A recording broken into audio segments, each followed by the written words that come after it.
I'm Joe Schmo.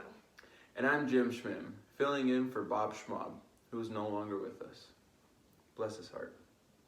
And this is today's news. Today's hit story is about a violin that was made in 1872.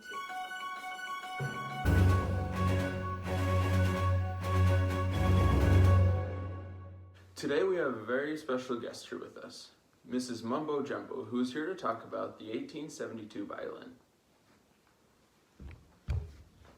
Hello, Mrs. Jumbo. Hi, Jim. Can you tell us a little bit about this violin that you have? Of course. This violin was made in 1872 by Leopold Wilhelm. Let me tell you a little bit of history about where he came from and how he's so important. So Leopold Wilhelm was born in Horn, Austria, where he worked on fixing lutes, which is a different type of instrument. He then moved to Nuremberg, Germany, where he studied under Sebastian Schiele. He then went on to marry Sebastian's daughter, Barbara. After Sebastian died, Barbara and Leopold took over Sebastian's workshop, which Wilhelm would then turn into the most successful violin shop in his town, and then he would turn it into one of the most important German violin makers in the 1800s. So this specific violin was bought by a man with the name Charles Duncan Ramsey, and from then on he passed it down in his family. Sweet. Thank you. Thank you. And now we're going to go visit with Charles Duncan Ramsey, who was the original owner of this violin. Unfortunately, Charles has passed, so we will have to time travel to go visit with him. Wait, you can't come. Oh, okay. Who are you? I'm Jim Schmim, here to interview you about your fiddle. Oh wait, I forgot it, shoot. Oh, okay, I'm back. So, what can you tell me about this here fiddle? So, this fiddle was made in 1872, which is the year I bought it. At the time, I lived around Loveland, Colorado, and I farmed for a living. I married my beautiful wife, and we raised 3 children. I used to play this fiddle every chance I could. I would play it at gatherings, I'd play it for dances, you name it, I'd play it. And I just loved this fiddle to death.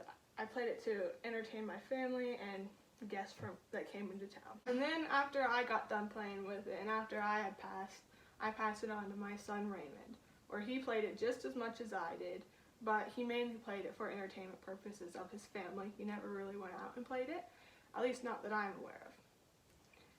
After Raymond played it, he passed it on to my grandson Steve. Steve never played it. Steve didn't know how to play it, but he does have intentions to learn how, but he just never got around to it. But Steve does still play the guitar, so I guess the music talent is still in the family somewhere.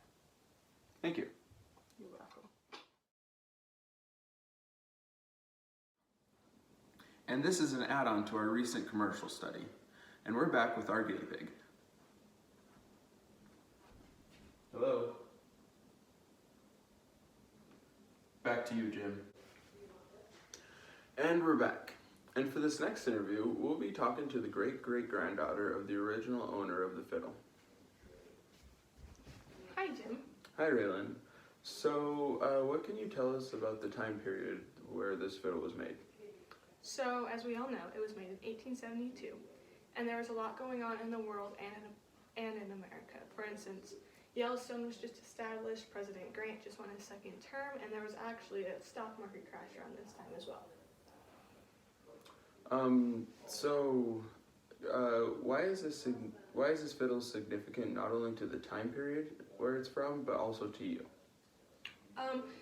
This fiddle itself isn't that significant to the time period, but like fiddles and violins in general around this time period were very important because it was kind of like a spread of a new type of music, and it influenced different types of dancing, and it just kind of helped spread it out west in the U.S. So that's a significance for it in history. And to my family, this fiddle, once again, itself, we don't really use it anymore because it's kind of old and we're just kind of scared to use it, and none of us know how to play the fiddle, but like the music talent from my great-great-grandpa was passed down.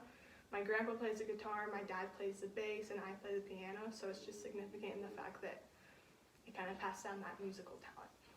Okay, thank you. You're welcome, thank you. that's all the time we have for today, folks. I'm Jim Schmim. And I'm Joe Schmo.